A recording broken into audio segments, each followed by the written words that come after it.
안녕하십니까 수험생 여러분. 자, 이번에 학습할 내용은 전기기사 2회 기출문제인 전력공학 문제가 되겠습니다. 자, 첫 번째 문제 시작하도록 할게요. 자, 첫 번째 문제는 차단계의 전격 차단 시간에 관한 문제였어요. 아주 기본적인 걸 물어보는 문제였는데요. 정답은 2번이 되겠죠.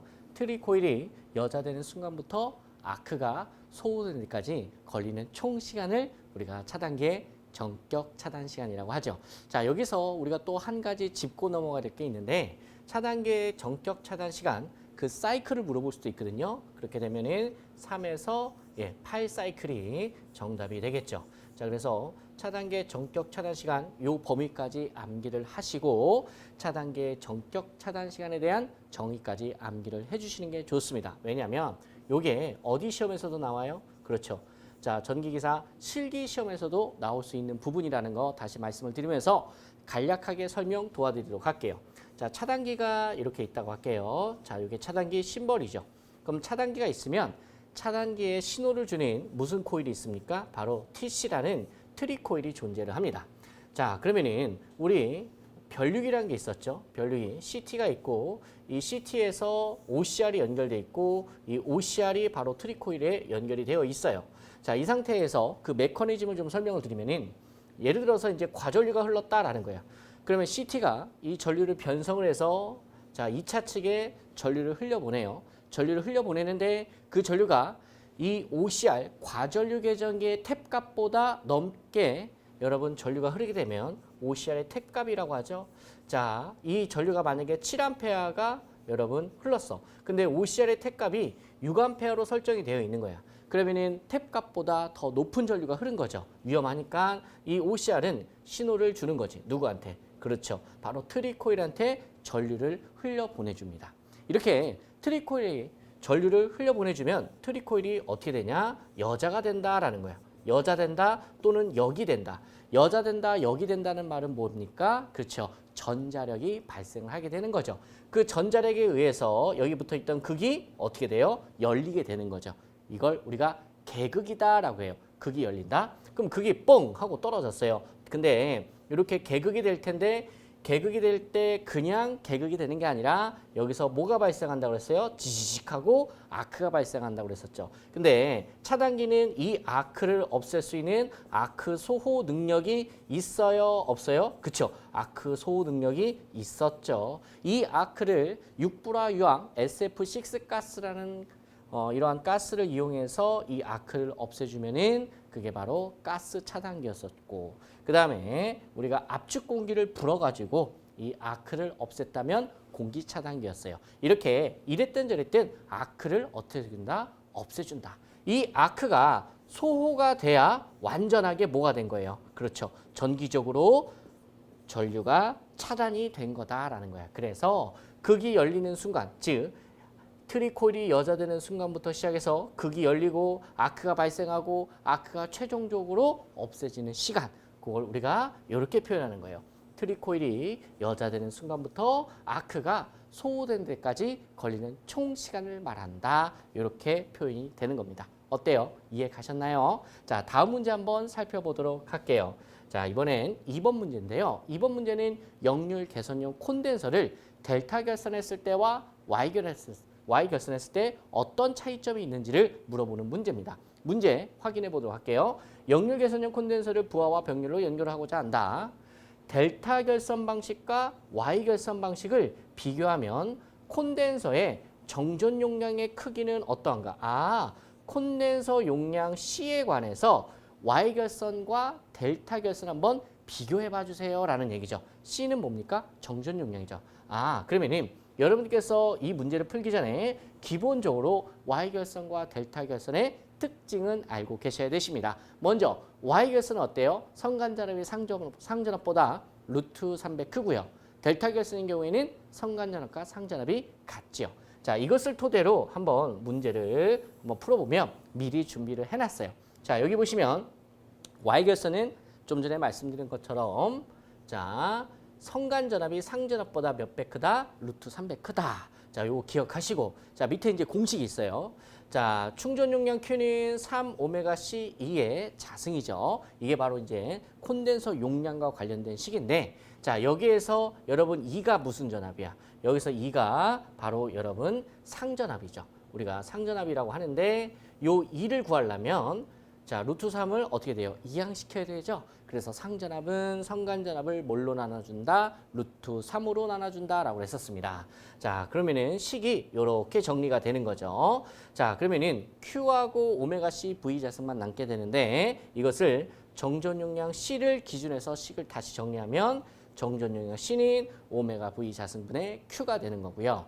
자, 여기까지가 Y 결선에 관한 내용이었고 아래에는 델타 결선에 관한 내용이 되겠습니다. 자, 델타 결선에서는 성간전압과 상전압이 어떻다고 그랬어요? 같다고 그랬었어요. 그래서 이 식이 이대로 그냥 끝나게 되는 거고 여기에서 C를 기준해서 다시 한번 식을 정리하면 이렇게 되는 거죠. 그럼 이 식과 이 식 차이점을 보시면 여러분 금방 차이점 눈으로 확인할 수 있겠죠? 여기 숫자 3이 들어가 있고 여기는 숫자 3이 없죠. 즉 델타 결선을 하게 되면 정전 용량 C가 Y 결선했을 때보다 3분의 1배가 줄어든다 이런 이야기죠. 어때요? 이해 가십니까? 그러면은 제가 번외로 선생님 왜 이게 중요한 거예요? 중요해요. 어떤 의미가 있냐면 여러분 제가 수업 시간에 정전 용량을 뭐라고 말씀을 드렸어요? 그쵸?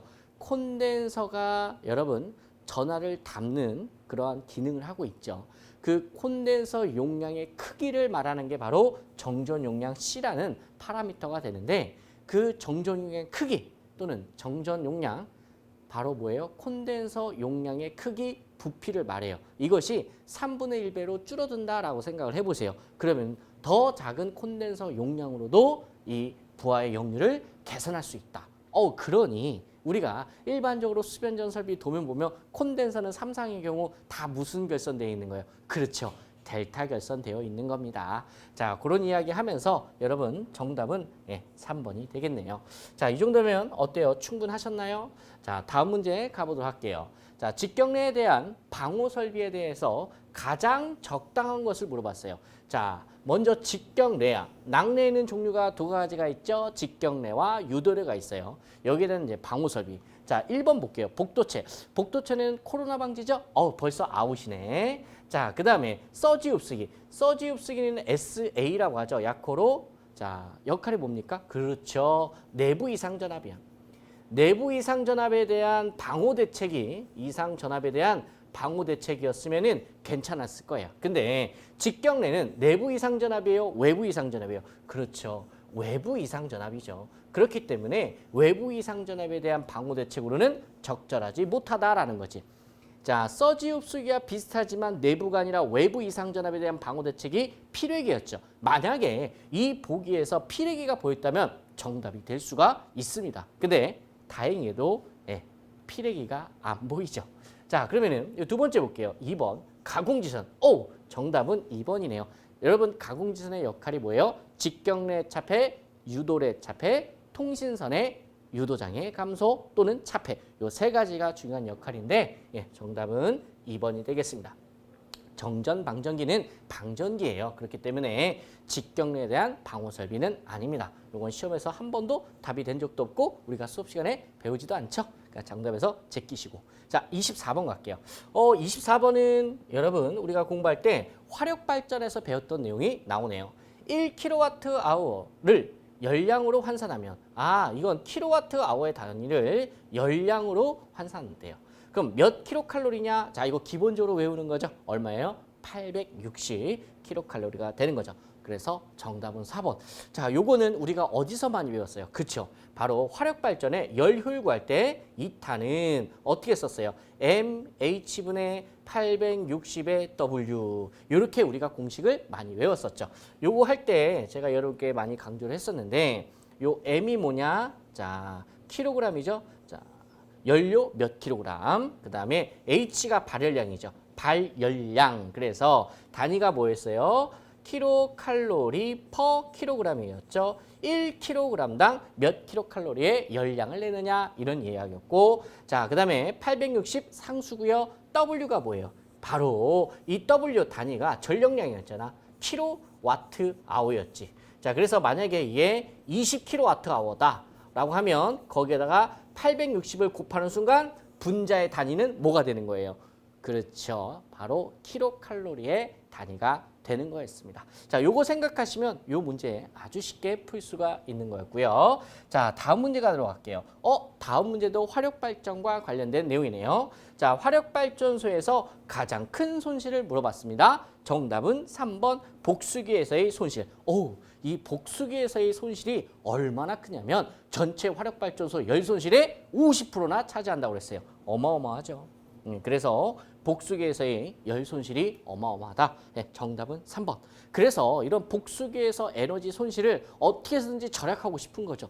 그래서 여러분 랭킹 사이클 말고 어떤 사이클이 나오는 거죠? 그렇죠. 재생 사이클이나 또는 재열 사이클 또는 재생 재열 사이클들을 우리가 배웠던 거죠.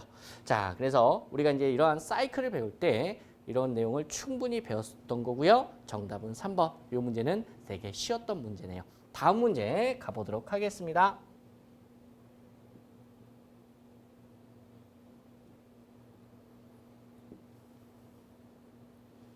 자, 여러분들 26번 가보도록 할게요. 순저항 부하의 부하 전력이 P, 전압이 E고요.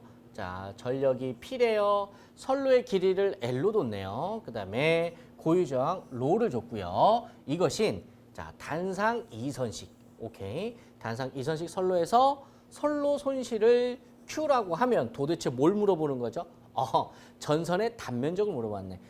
전선의 단면적을 어떻게 표현하는가에 관한 기본적인 문제예요. 근데 여러분 가끔 전력공학 20문제 중에서 한두 문제는 어려워서 손 못 댄다고 했었죠? 예, 손 못 댈 만한 문제는 26번이야. 근데 정규반부터 차근차근 배우신 분들은 26번도 사실 해결할 수는 있어요. 다만 뭐 이런 문제까지 맞출 필요는 없다라는 거죠. 그래도 설명은 차근차근히 해드리도록 할게요. 자, 그래서 미리 준비를 했어요. 짠 보시면 문제에서 분명히 몇 상 몇 선씩 단상 2선씩이라고 했어요. 그래서 전력 손실 또는 여러분 전력 손실이란 말이 다른 말로 뭐예요? 선로 손실이죠. 같은 얘기예요. 자, 선로 손실을 Q라고 하고요. 단상 2선식에서는 어떻게 구해요? I제곱 R인데 2선식이니까 앞에 두 가닥 2를 곱한 거죠. 자, 여기서 R은 전선의 저항이고요. 전선의 저항 R은 어떻게 구했어요? 로 곱하기 A분의 L이었죠. L은 전선의 길이, A는 전선의 단면적, 로는 고유 저항이었고요. 자, 그 다음에 여기 전류 I를 볼게요. 전류 I는 단상이기 때문에 보통 우리 전류 I는 뭐예요? V분의 P죠. 근데 문제에서 전압을 V로 표기 안 하고 대신에 뭐라고 표기했어요? 네, V를 2라고 표현했죠. 그래서 2분의 P라고만 쓴 거예요. 그러면은 2분의 P와 R은 로 곱하기 A분의 L이라는 식을 여기다 넣고 정리를 하면 이런 식으로 되는 거죠. 선로 손실 Q는 2 곱하기 2분의 P에 양가로 닫고 제곱에 곱하기 로 곱하기 A분의 L이다. 그럼 여기에서 물어보는 건 뭐였어요? 전선의 단면적이었어. 그럼 이 식에서 자 A를 기준해서 A하고 Q하고 위치만 바꾸고 나머지 정리하면 이런 식이 나오는 거죠. 그래서 요걸 찾으시면 짜잔 정답이 2번이 되는 겁니다. 어때요? 이해 가셨나요? 자, 다음 문제 한번 풀어보도록 할게요. 자, 27번. 여러분 27번 문제도 좀 여러분 쉬운 문제다라고 생각하시면 되세요. 저압 배전 계통에서 구성하는 방식 중 캐스케이딩을 일으킬 우려가 있는 방식은 정답 2번. 저압 뱅킹 방식. 여러분 저압 뱅킹 방식 나오면 뻑 하면 정답이 뭐예요? 캐스케이딩이다. 캐스케이딩 나오면 뭐예요? 저압 뱅킹 방식이다. 네, 너무 쉬우니까 넘어가도록 하겠습니다. 자, 28번 동기조상기에 대한 설명으로 틀린 것을 골라라. 일단 동기조상기를 물어봤다는 것은 기본적으로 조상설비에 대해서 아냐라는 거지. 여러분 조상설비의 정의가 뭐예요? 이런 거죠. 진상전력 또는 지상 무효전력 등을 조정하여 전압을 조정하고 그 다음에 전력 손실을 우리가 줄일 수 있는 이러한 설비들을 우리가 조상설비라고 하죠. 그럼 조상설비는 종류가 크게 몇 가지가 있었어? 3가지가 있었죠. 자, 그 조상설비의 종류 3가지를 한번 나눠보면 이렇게 나눌 수 있겠죠. 이런 표 많이 그렸었는데 기억나세요? 자, 동기조상기, 그 다음에 콘덴서, 그 다음에 리액터. 이게 시험에서 가장 많이 나오는 동기조상기 시리즈가 되는 거죠. 그럼 얘네들의 조정 범위 한번 비교해 볼 거고요. 자, 그다음에 손실의 크기 한번 비교해 볼 거고요. 자, 그다음에 시충전 또는 시송전. 자, 테스트 할 수 있냐 없냐 이런 얘기죠. 자, 여기서 한번 채워볼까요? 자, 동기조상기는 뭐라고 그랬어요? 그렇죠. 진상과 플러스 지상 둘 다 가능하다라고 그랬었죠. 그리고 얘는 조정의 단계가 연속적이다라고 했었고요. 자, 그다음에 콘덴서는 뭐만 가능해? 그렇죠. 진상 무효 전력만 공급하는 거 가능하죠. 자, 얘는 불연속적이다 또는 단계적이다라고 이야기했고요. 자, 얘는 반대로 지상만 가능하죠. 그리고 조정의 단계가 불연속적이다. 이런 게 중요한 특징이었습니다. 자, 전력 손실 같은 경우에는 여러분 동기조상기가 이게 회전기잖아요. 회전기다 보니까 여러분 어때요? 손실이 더 클 수밖에 없는 거죠. 그래서 얘는 손실이 큰 거고 얘는 두 개가 뭐예요? 정지기죠. 가만히 있어요. 그래서 얘를 우리가 정지기라고 하죠. 정지기는 전력 손실이 작습니다. 자, 그다음에 시충전 또는 시송전 얘가 가능하다라고 했었고 얘는 불가능하다. 그래서 기본적인 조상 설비 나오면 이 표가 머릿속에서 띵 하고 튀어나와야 돼요. 자, 이걸 가지고 정답을 한번 찾아보면 정답은 1번이 되겠네요. 시충전 또는 시송전이 가능하다. 네, 불가능하다고 했으니까 틀렸죠. 가능하다라고 하니까 그러니까 틀린 거니까 정답이 1번이네요. 깜짝 놀랐어요. 자, 그다음에 2번 전압 조정이 어떻게 해요? 연속적이다. 맞는 얘기고요. 자, 3번과 4번도 잘 맞는 말이 한번 들어보세요. 자, 3번 보시면은 뭐라고 돼 있어요? 중부하시. 여러분 중부하라는 것은 부하가 많다 이렇게 생각하시면 돼요. 부하가 많으면 여러분 C와 L 중에 뭐가 많은 거야? 그치. 중부하라는 것은 L이 크다라는 얘기야. L이 크니까 여러분 어떻게 돼요? L이 크게 되면 전압이 떨어져요. 그럼 얘를 어떻게 돼? 없애줘야 돼. 그럼 L의 반대가 뭐야? C지. 그 C로 바뀌는 게 뭐예요? 과여자로 운전하면 C가 공급된다 이런 이야기죠. 그래서 L과 C 조정할 수 있는 게 바로 동기조상기였죠.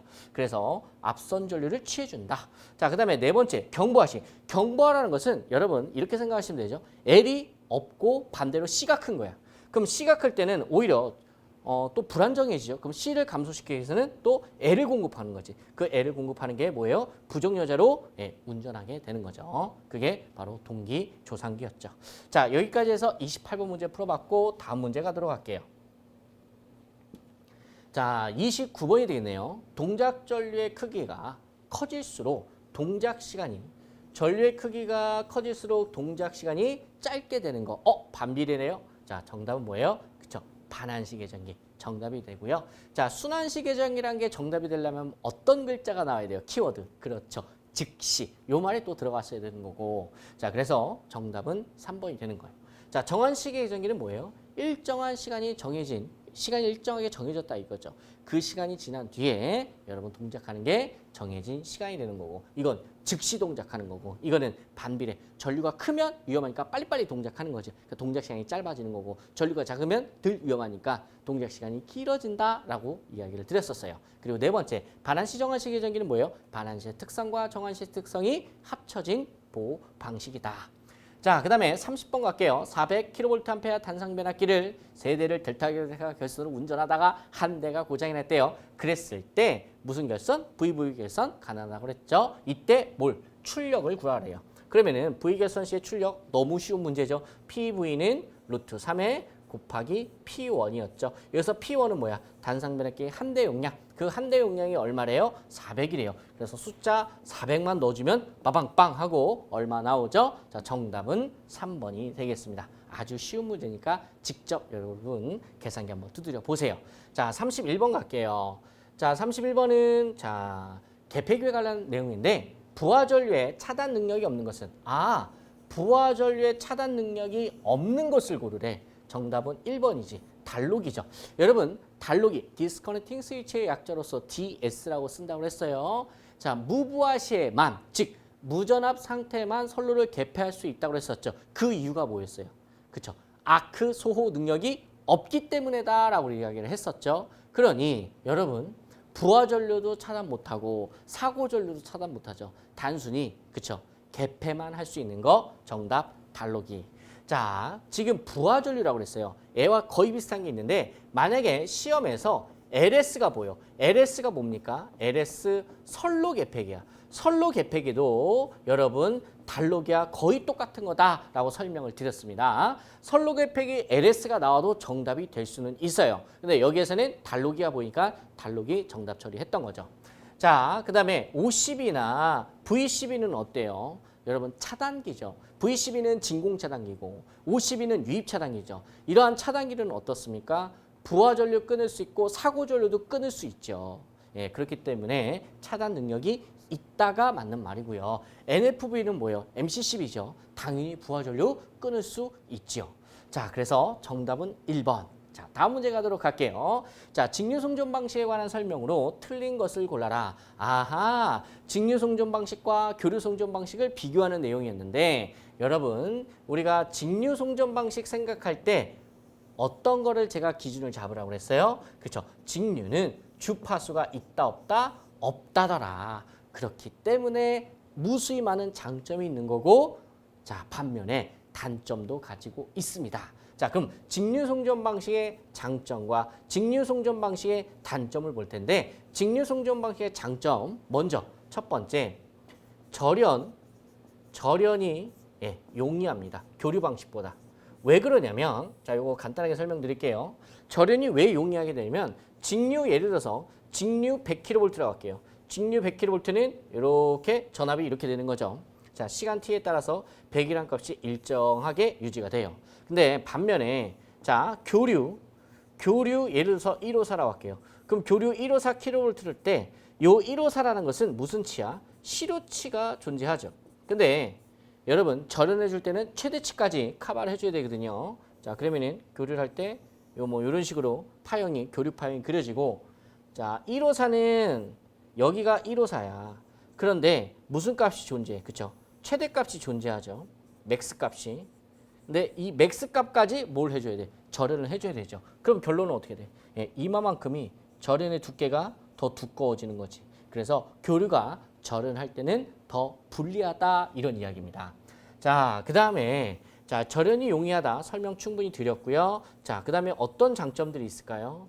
자, 그 다음에 케이블에서 발생하는 유전체 손도 없겠죠. 예, 유전체 손실이 아예 존재하지 않고요. 그 다음에 충전 용량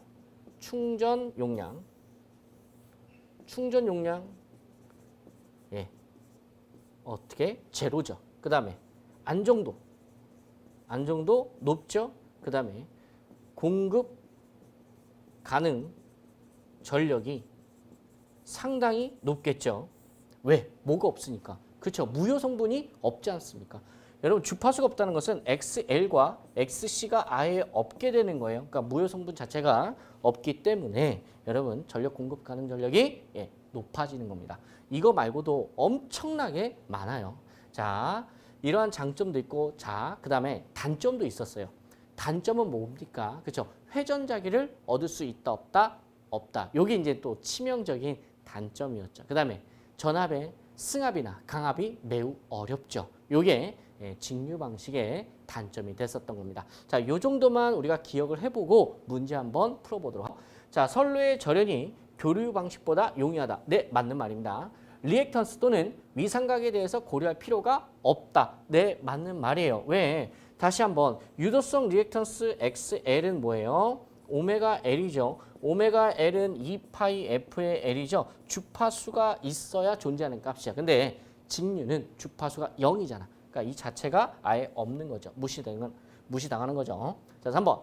케이블 송전일 경우 유전체 손이 없기 때문에 교류 방식보다 유리하다. 맞는 말이고요. 자, 네 번째. 요게 정답이네. 비동기 연계가 불가능하므로 틀렸습니다. 직류송전 방식은 비동기 연계가 가능하다. 예, 이것도 큰 장점 중에 하나죠.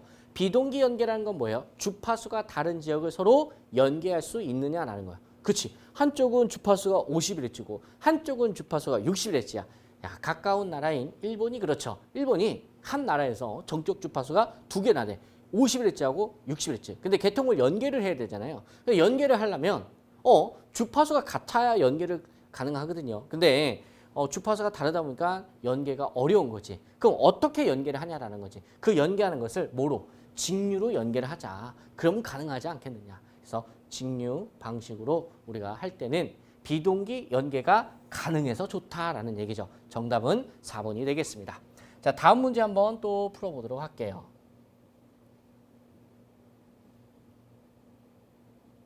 자, 33번 갈게요. 선로정수를 평행하게 하고 근접통신선에 대한 유도장애를 줄일 수 있는 것은 선로정수 평행 나오자마자 살벌하게 바로 연가하면 되겠죠. 연가하는 방법은 몇의 배수로 등분한다? 그렇죠. 3의 배수로 등분한다. 3의 배수로 등분한다.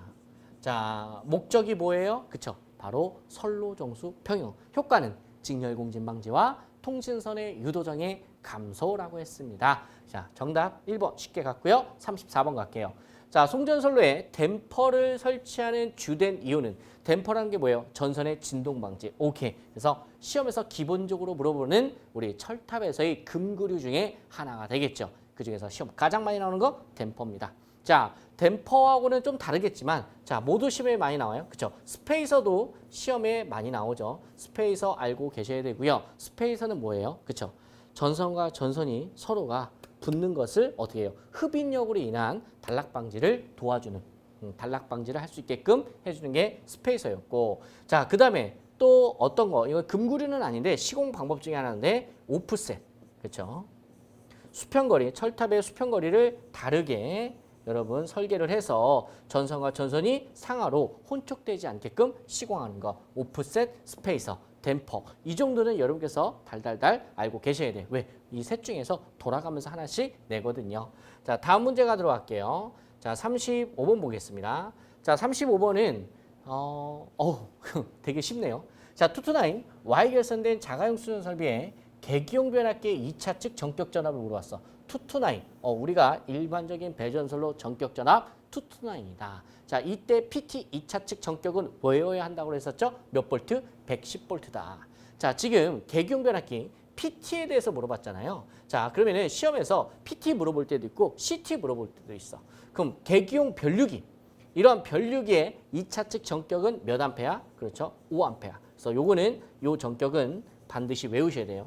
그리고 2차에서 실기에서는 엄청나게 많이 나오죠. 이거 모르면 아예 공부를 시작을 못합니다. 그래서 1차 때 이런 거 기본적으로 암기하시고 2차로 넘어가셔야 돼. 자, 36번 가보도록 할게요. 자, 36번은 어떤 내용이냐면 자, 전선의 굵기가 균일하고 오케이. 균일이라는 말이 키워드네요. 균일하고 부하가 송전단에서 말단까지 균일하게 분포되어 있을 때 배전선 말단의 전압 강화는 여러분 이건 뭐예요? 부하가 어떻게 분포되어 있는지에 따라서 전압 강화와 전력 손실이 다르다고 했어요. 이 중에서 시험에서 가장 많이 나오는 게 뭡니까? 그죠? 균등부하 배치.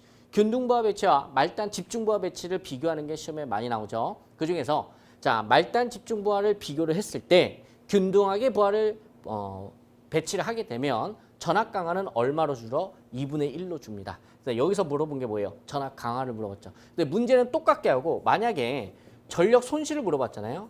전력 손실은요. 얼마만큼 감소합니까? 3분의 1만큼 감소합니다. 요거 비교하세요. 시험에서 전압 강화를 물어봤는지 또는 전력 손실을 물어봤는지 꼭 비교를 해주시기를 바라요.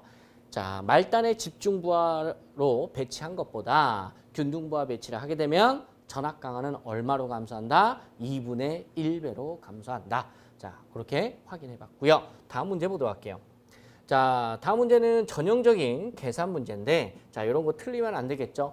정전 용량이 0.01 마이크로페럿 퍼 킬로미터이고요. 선로의 길이가 173.2, 그다음에 선간 전압이 60kV, 주파수가 60Hz인 송전선로에 뭘 물어보는 거야? 오케이. 충전 전류를 물어봤네. 자, 그럼 충전 전류 관한 기본식 IC는 오메가 C의 2다. 여기서 2가 뭐라고 그랬어요? 그렇죠? 대지 전압이지. 대지 전압은 어떻게 구합니까?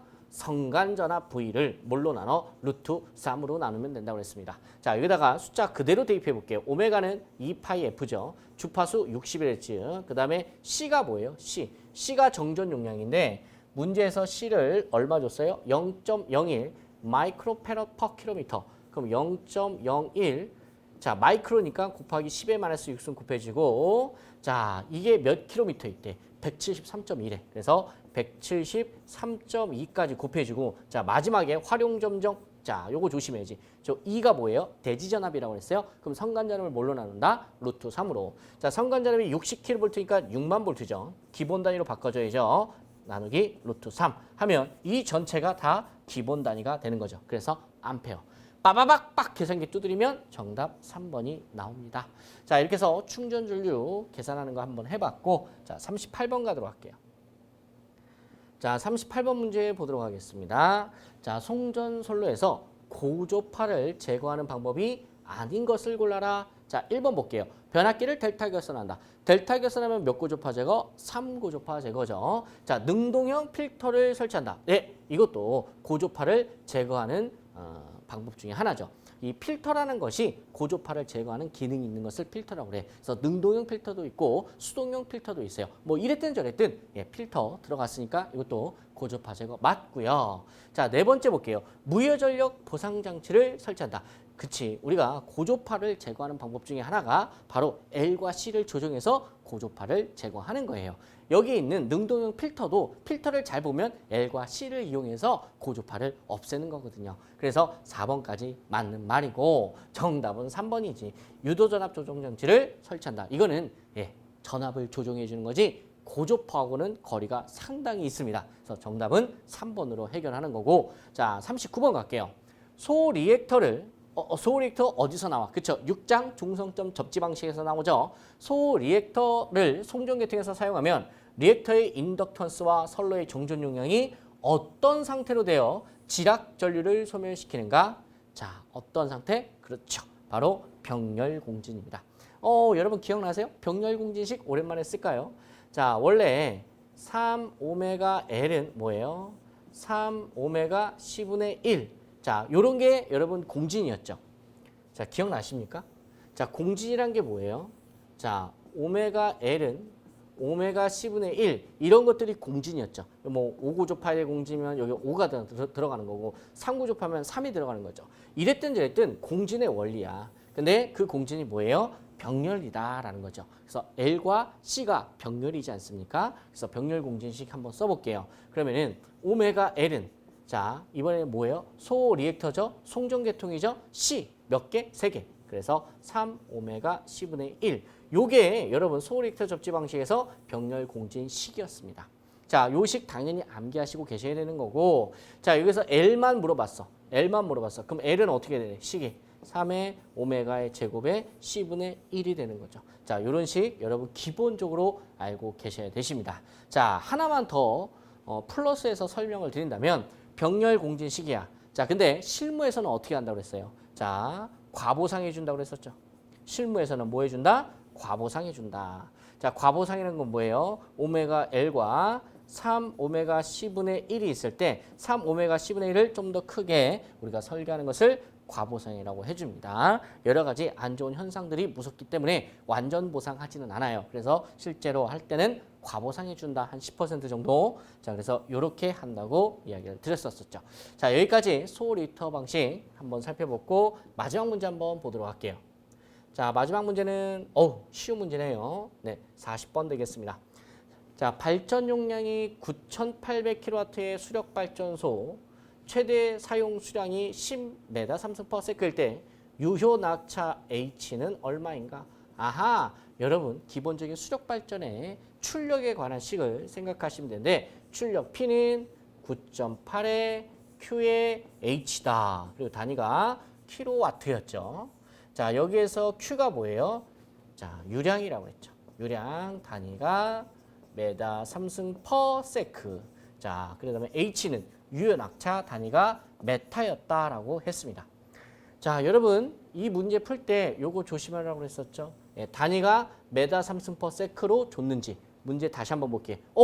메다 3승/세크 줬네요. 만약에 메다 3승만 주면 여러분께서 메다 3승/세크로 바꾸셔야 돼. 그럴 때는 어떻게 바꾼다고 그랬어? 3600으로 나눠주세요라고 했었죠. 근데 여기에서 나눌 필요 없는 거예요. 쉽게 낸 거예요. 자, 그래서 이랬든 저랬든 여기서 H를 구하는 거야. 그럼 H는 자, P 나누기 9.8에 곱하기 Q다라는 거죠.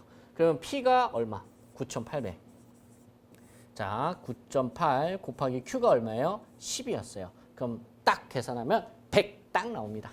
자, 그래서 정답은 1번으로 하겠습니다. 자, 여기까지 전력공학에 관한 기출문제 한번 살펴봤고요. 기타 궁금한 사항 있으시면 언제든지 대산전기학원 학습 게시판에 질문 남겨주시기를 바랍니다. 수고 많으셨습니다.